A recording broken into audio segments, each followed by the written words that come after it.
Hey guys, in this video I'm going to show you how to add Google Analytics to your hosting or website. The first thing I want you to do is go to your hosting panel. On the left hand side, click on websites. You'll find the website you want to go ahead and add Google Analytics to. Click on edit website, and then from the left hand panel again, I want you to click on more. Come here, click on integrations.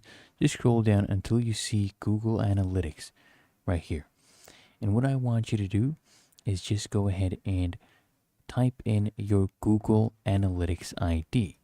Okay, so type that in, and once you have it pasted, okay, let me go ahead and type it in. All right, so I have it pasted, and then you just come here, hit save. Okay, and as you can see, changes have been saved, and then you just come here, click on update website to update the integration as well.